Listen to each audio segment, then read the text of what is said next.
Ooh, we are live. Andy had a countdown going and it was almost there. Okay. Happy Friday, everybody. Andy is joining us from Chicago today. We're all over the place. And Kristin, where are you again? New Mexico? I'm actually in Houston at the moment, Houston, but I'm based okay. out of Seattle normally. So Awesome. Oh, my Okay. people.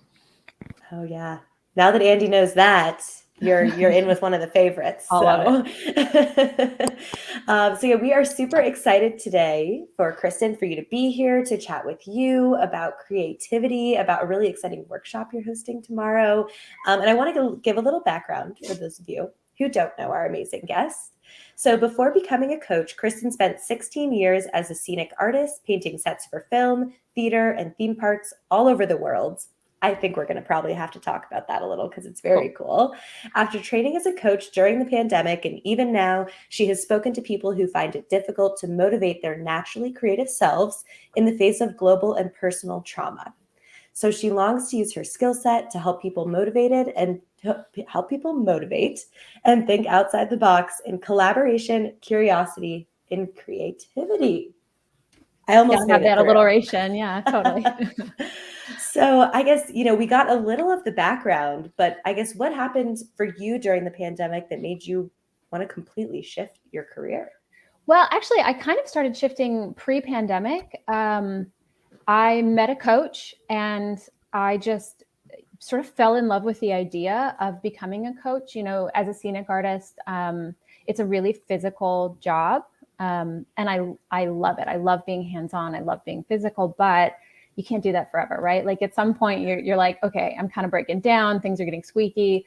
I think I need to, transition in some way. And people go all over the place in that transition. And I sort of fell in love with the idea of coaching, like I said. And so, yeah, I've moved into coaching full time. Congrats. That's exciting. Thank you. It is exciting. And it's a big transition. Owning a business is a very different thing than being a freelancer, even though they seem very similar. And now I'm sort of trying to mesh what it means to be creative and a coach at the same time, what it means to have all these wonderful, amazing, juicy coaching skill sets. And also, like, how does that apply? How can I twist that into the creative field that I left? And not only that creative field, but like the field of creativity in general. Right. Because I think a lot of people don't bridge that gap between, I assume you work with a lot of business owners where creativity can't or doesn't feel like it can be a part of their everyday life. Do you notice that? That's true. Yeah. I feel like the people who have sort of adopted creativity into their lives, people who have been doing what I was doing for a long time, like they kind of get it, right? Like they kind of are set. But people who are in other fields, maybe less creative fields or maybe non-traditionally considered creative fields, they don't always sort of know what that outlet is. And I think not only that, but there's fear, right? We are kind of told if you're not like a genius, if you're not Picasso, or you're not someone who is like at the upper echelons of your creative field, then you're not actually creative. And I think we're all creative in myriad ways on a daily level. Like just think about like cooking, like you go and you make breakfast and you're like, oh, I want to like add this extra thing to my eggs to make it delicious. And maybe you've never done that before. That's creativity. So I just love the idea that like we are actually all creative in so many ways, and that we're not always allowing ourselves to see that. So, Kristin, I'm curious, when you started coaching, have you found that there is a particular type of client that you've been typically working with? Because I come from a background where I also know that people in creative fields need a lot of coaching in how to run a business. Have you been reaching back and helping people who are artists and photographers, et cetera? Or are you working with more traditional business owners? Yeah. So I just want to kind of clarify that I'm not a consultant, right? So I'm not going to tell you how to run a business, but you're right that a lot of creative people don't have an awareness around what they need, what's next, what they should do in order to like pull themselves into, into business ownership or entrepreneurial, whatever. And I have definitely been working with a lot of creatives. I have been kind of surprised, actually. I've been reaching out since beginning sort of this workshop endeavor that I'm doing. I've been reaching out to a lot of creative people in my life, and it is sort of amazing how many people are like, whoa, like I want to try that. Like, that's really fascinating. I never thought about how to access my creativity, how to really dig deep and find, you know, like what's in my soul. And it sounds really woo, but it really like is, I think something that we don't always think about. Even creative people don't always think about. And what do you have you had any stories of really cool breakthroughs you've had with people in terms of tapping into their creativity? I would assume you've had experiences where people are like, whoa. Yes, I don't know. I can't specifically speak to specific clients. Yeah. But that's one thing that I love about coaching is there are these moments, these transformational moments, and usually they're really hidden. Usually they are not in the moment, like boom, like, oh my God, blow your mind.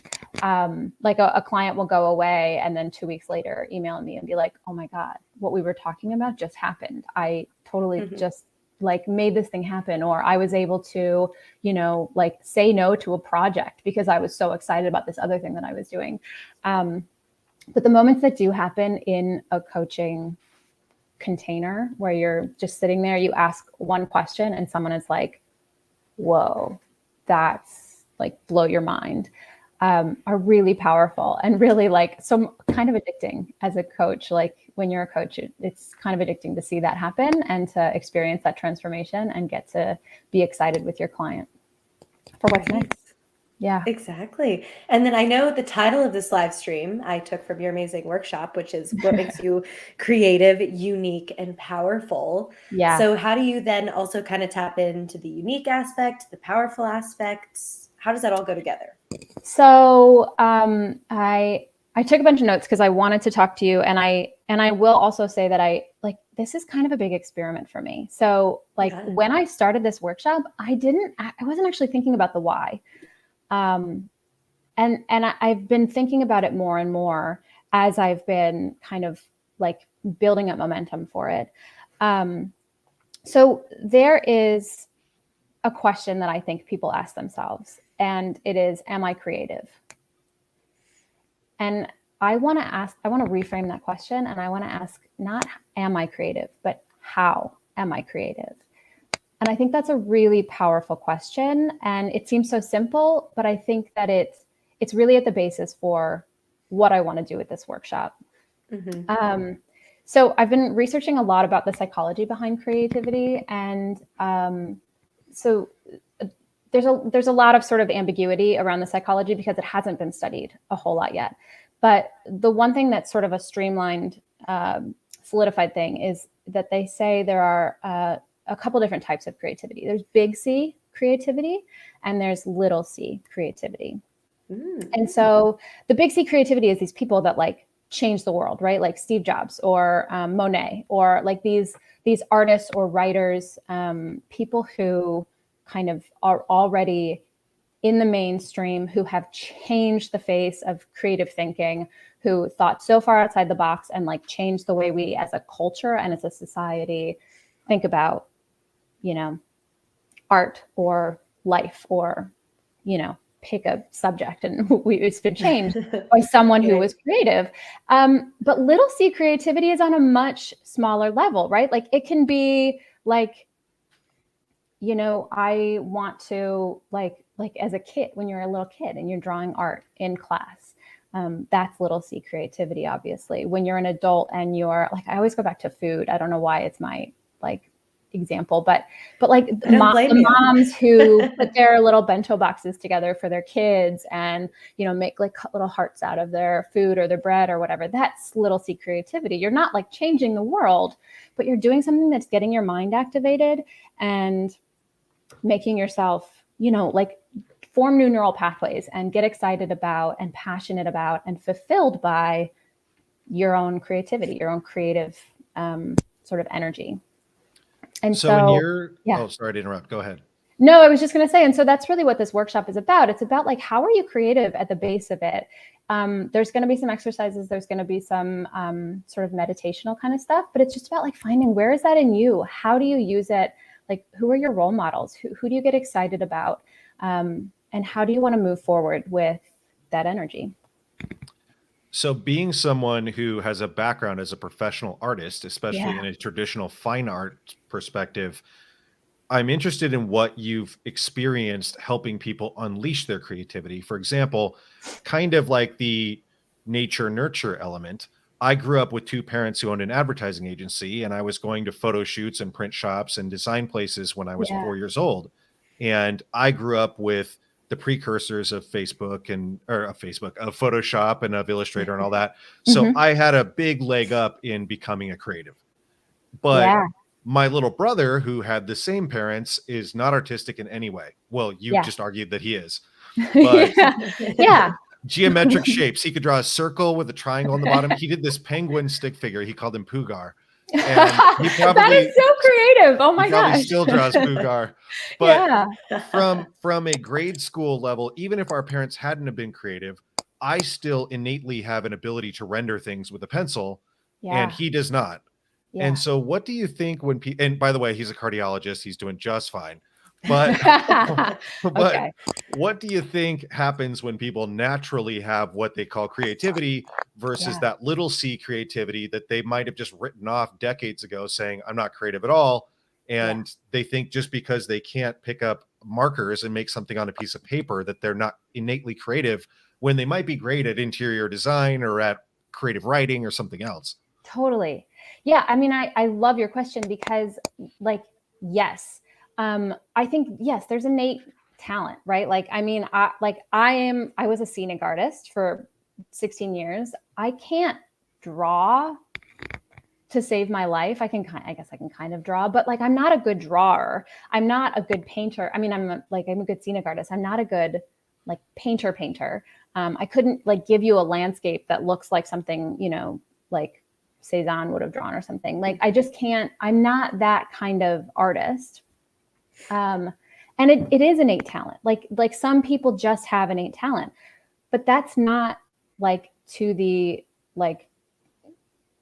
that doesn't mean we need to take away from being able to be creative, even if we're not going to be the next like master, like your brother drawing these, what did he call that again? Because I thought Poogar the penguin. Poogar the penguin. Wish I had a like pencil, I would do it for you. I we mean, need maybe some resources for Poogar, Yeah, we do. We need like an image of Poogar on the screen so we can see him. I just feel like that is, to me, that is the source of creativity. And most likely to me, like in my like limited understanding of all of this, like most likely the reason he's not still drawing Poogar, if he's not, is fear, right? Like, oh, well, like nobody's going to care. Nobody's going to want to see it. Like everyone will think it's stupid if I draw this right now. And I would argue it doesn't matter. Like, does it fulfill you? Does it make you feel really good to just doodle and make weird little things? I think, is that sort of the basis of your question? Because I think that I don't think it matters whether or not what you're doing is good. I don't think it matters whether or not what you're doing is, high art or in some way considered valuable to society. Because if it's valuable to you, then just get it out there, just do it and see what happens, because there's power in that. And there's going to be a billion bad ideas, right, before you get to a good one. And like, you look at like, I'm sure when you were sketching when you were 5, your sketches didn't look as good as they do now, your renderings. And so it's the exact same thing for an adult or for anyone in any level of a creative action, that like, you just have to keep doing something until you find the thing that you love, or the thing that, really like gets you, or that you're really good at and that you can use in some professional way. It's funny because my brother and I guess, are the perfect example of this, because when the Guitar Hero video game came out, remember, with the buttons? Yes. I was so good at that. My brother rocked at all of the instruments on Rock Band. And I play real instruments and I couldn't do it. Like, but it's 1, 2, 3, 1, 2, 3, 1, 2, it was math for him. Yeah. And it wasn't necessarily fluid rhythm, but it was this calculated thing. Even the one where you sing and it measures your intonation. I mean, he and his friends were just completely tone deaf singing Pearl Jam or whatever. Yeah. And it was not good. And I was so frustrated that I would come back from band rehearsal and like play an actual instrument. And for some reason, I couldn't do this. And same with the Dance Revolution. All the band kids love to do this dorky dancing thing. I was never good at that at all. And as a graphic designer, it's infuriating when the customer is always right. You know, some of the coolest things I've ever created were not what they wanted. And if people just have bad vision, that's one thing. I've been working on a book cover for an author that has been taking me back to the drawing board so many times. And like, now I'm not going to tell anyone that I designed this because it's frustrating. And usually there's ways. I'll design like the one that I like, the one that kind of they like, but I'll intentionally make it not as good. Oh my gosh. Oh no, Andy froze. We thought I was going to be the one who froze. We need you. Oh my gosh. He'll be back. He froze in a good spot though, actually. That's like I mean, that is not a terrible face when you like relative to what it could be. Yeah. Right. I was going to say, while we're waiting for him too, I wanted to go back to kind of what you were saying about like how we're taught like the big C creativity is kind of like the desirable one. Yeah. And I wonder too, if that almost is like when you're in school, like when you're a little kid, you draw whatever and everyone's like, yay, you made art. But then when you get older, you know, you get graded and you're like, okay, well, you got to see because this isn't good. Or did you not follow the assignment? Like, I wonder if some of that stigma around creativity sort of comes from art in school in some way. I bet you're right. And I do think like, you know, there is that stigma of like the starving artist. There's the stigma of like the depressed, like there's so much like depression and mental health issues around creativity and around creative fields. And I do think there's a lot of stigma there. The idea too, that like whatever you make will never be as good as like something good that you've made, something that is successful, you'll never be able to recreate that. You'll never be as good as that again. And so there's this idea of like how, like, if I don't create, then I can't make something that's worse than something else. Right. And you're afraid to just even start and do it. And Andy's back. Hey. Hi, Andy. Hey, sorry about that. There is a TED Talk by Elizabeth Gilbert. She's the woman who wrote Eat, Pray, Love. And she talks in her TED Talk about how, you know, she wrote this book that was like a sensation, that like was just like a crazy bestseller. And now it's all downhill from here. Like now I'll never be as successful as that again. And that is a super depressing thought, right? Like when you really think about that. And I think we're each hit by that in some way, especially on a professional level. Like, well, maybe I'll never be able to paint something as good as this last painting, or write something as good as this last, or design a cover for a book as well as my last book. And so I think that can really stop us. And I think that can create a block of like fear and sheer terror of like, if it's not as good, then people will judge me and like society won't appreciate what I'm doing. And so we kind of just sometimes cut ourselves off and say, okay, I'm like not going to do anymore. And I think that can definitely be like a real drag on our, you know, ability to just let whatever comes come. Totally. And Andy, let's get back to your question. Yeah. I know you were talking about how sometimes what you give the client isn't exactly the most creative or artistic thing that you would want. Well, the point I was getting to is really art direction. I have an employee who's a project manager, and he is like, Abby knows what I'm talking about. He is like the quintessential advertising agency guy. He dresses hip, he talks hip, he has all these cool ideas, and he just so badly wants to live that Madison Avenue advertising kind of life. But he doesn't have any of the technical hard skills, specifically in web development or photography or graphic design or copywriting. He's just kind of like a guy who's Renaissance-y and has a lot of great ideas. And when you're young, it's difficult because if you're that guy and you're getting out of college, you're made to be a creative director at an ad agency. But you don't become a creative director in your first 10, 12 years. You have to come in as a graphic artist and then become an art director and then become some kind of channel manager. And then the idea person is several steps up the ladder, and you have to be able to do one of those hard skills in order to work your way up. You can't just manifest being the leader. And so he's always like, gosh, should I start taking WordPress classes? Would you spend extra time with me at night teaching me Photoshop? Like, what direction should I get hard skills in just so I can contribute more to the company? because I want to be able to interact with people. And that's one of the things about at least just being able to speak the language of front end website development, user experience. There's Right. plenty of dorks in the back room that can create whatever it is your idea is. And Right. that's no different than building a house and having a landscaper and a painter and knowing what you want. There's a lot of people that dress really well, but they don't think of fashion expression as an art. Abby and I every day help people get on camera that have never been on camera before. And just speaking to them about how to present their body language, they don't see that as creativity, but it most definitely is. But I think people are just afraid of the practitioner, because if you're not a painter or a photographer or a fashion designer, which guess what, very few people are, then you don't get to express yourself. Yeah. Yeah, that's really interesting. Like, you're speaking to like a concept that I've kind of been thinking about a lot, which is this idea of like industrial creativity versus artistic creativity. And it's a spectrum, right? Like anything, it's not like black and white. It's like, are you more on the industrial side? Are you a graphic designer just pumping out for some big corporation and they want exactly what they want? Are you an artist who is just sitting in a, you know, a studio all day, just like, I like this color, so this is the color I'm using right now. And because that's such a spectrum, it's like, okay, well, where do I fall on that spectrum? And now that I know that, like, how much leeway do I have? How much freedom and, you know, accessibility do I have to just do what's in my heart and my soul? And where do I have to kind of just allow someone else to, you know, kind of take the reins and steer a bit? Yeah.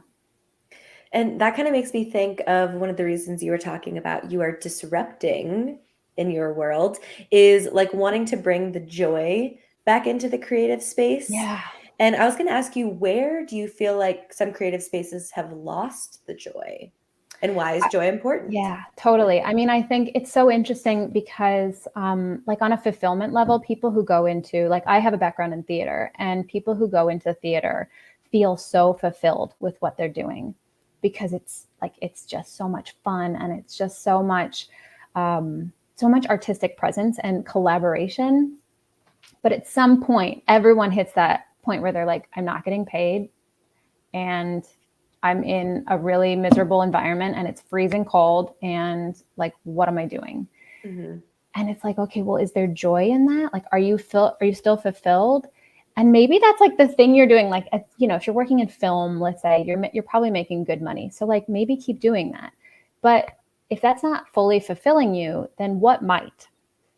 And how do you find that artistic joy outside of what you're doing? Because, you know, even like you were talking about, Andy, with like graphic design or a lot of those more industrially creative areas, spaces, like sometimes there's no joy in that. Sometimes you just have to like let that be the job, or you have to say, this isn't for me anymore, and shift. And if you let that be the job, then how are you finding that outlet? How are you finding your joy? Because, and sometimes you can reinvent and reimagine and find your joy in that space, but it takes some like real thinking about what is important to you, and like, what are you really getting out of this? And how do you sort of shift your perspective or your thinking in order to like find the space for fun, for joy, for like just that like lightness that comes when we create something that is just powerful and feels good, whether or not, you know, society appreciates it or not. Right. What is like what is a use case for your process? Like, if, since you've been coaching for a couple of years now, if people want to work with you in this one-on-one basis, I know you're having these unique events, it sounds like, coming up soon. What is it like working with you? What is it? That feels like such a big question. Let's see. What is it like working with me? So I trained with the Coactive Training Institute. It's a coaching institute, and what I'm really focused on at the moment with my clients, and I shouldn't even say that, because as a client, whatever you come to me with is what we're going to work on. If it's relationships, that's cool. If it's your work or your, you know, like frustration around something, whatever, we'll work on that. But what really draws me to people, and what I think draws people to me, is fulfillment. Creative fulfillment is a huge thing, but life fulfillment. And I do work with a lot of creatives, so that tends to then just be creative fulfillment in some ways. But I think, whether it's motivation, whether it's accountability, I think a lot of people, when they're trying to find their own creative, just like their love for creativity, like there can be a lot of like, oh, well, I don't have anyone to work with and I need collaboration, or, oh, I don't have the motivation because I'm so tired at the end of my long workday as an accountant, or whatever the thing is. And so figuring out how to really like put that back into your life, how to manage, or, create space, or just shift perspective to be in creativity, to be in joy, to be in fulfillment. That's really what I'm working with clients to do. I hope that answers your question. I feel like I was rambling a little. Does that make sense? Yeah, definitely. Just, there's a lot of coaches out there, and there's a lot of people that need a coach. Yeah. And so if I'm Joe Black and I am an insurance advisor and I hire you, what is like do we have weekly phone calls? Is there like a 6-month program? What is it typically structured as? I usually do a 5-month package, and we would meet like bi-monthly. So like every 2 weeks or so, and basically just focus on like, what are your goals? What is going to be really important coming up? And sometimes that can be like the little G versus big G, like little G, like, I want to, be more content, be more calm, be more joyful, happy, whatever. And sometimes the big G is like, I want to make sure that this project gets done in a timely fashion, and I want to do it. I want to do whatever this thing is. So it's usually about 5 months. I've had clients work with me for years in the past, and I've had clients work with me for 3 weeks after, because they just want to get like some really cool motivation and then get out the door. So it does depend, but that's about what it is. Yeah. Cool. Awesome. And if people want to reach out to you, connect with you, attend your workshop tomorrow, give us all the ways they can make sure they stay in touch. I love it. So I think I gave you, and can we like post somewhere like what my information is? Yeah, there it should be in the links. Honestly, if you scroll down and see the description of this episode, it should be down there. Is a link for my workshop. It is about like what makes you unique and powerful as a creative. Or maybe not as a creative, that's okay too. But what makes you creatively unique and powerful? And then I do have like my LinkedIn. I mean, you can get in touch with me a million ways. So whatever you've put down there, I'm sure people will find a way to get in touch. And yeah, totally. Awesome. And then we'd like to end these too with, what's something you're celebrating right now, or what's something that's super exciting? Maybe it's the workshop. This workshop. Yeah, it is the first time I've ever put together a workshop. I've obviously been to many. We've all have during the pandemic, but it's the first time I'm putting one on myself. And so like really just diving in and like collaborating and like being excited to build this container for people to just like be expressive and learn something new about themselves. Awesome. Yeah. I love it. Andy, any parting thoughts? I just have been thinking about Poogar the penguin and my brother. Brad, I love you. I'm so sorry I outed you on national broadcast. Oh no, we love Poogar. In fact, like, can you please make that your new logo or your maybe new I'll business? put Poogar in the show notes. I love it. Oh my God, please. Can we get a post of Poogar later today somewhere on LinkedIn? Yeah. I'm sure if he drew it now, it'd look exactly the same as when he was 5. So I could get an authentic, like circa 1995 edition. Oh, get a signed copy. Can we get an autograph? Can we do an auction? He's got an awesome autograph because he writes so many prescriptions, Uh-huh. We'll get there. But I'm going to see him in a couple days, so I'll get a real Poogar. That's great. Okay. Yeah, I won't do it justice. I just can't dumb it down enough. No. Yeah. No, it has to be from the original artist. Yep, from the artist. The people need Poogar. Amazing. Well, Kristin, thank you for joining us on this Friday morning. It was great to reconnect with you and great to share what you're up to. And again, if you want to attend Kristin's workshop tomorrow, go to the links below. Come get messy. I'm assuming there's still space, maybe? Oh yeah, tons of space, and Okay. we're just going to get messy, and we're going to have fun, and we're going to learn something. So it'll be good. Awesome. Have a great Friday, everybody, and a great weekend. See you.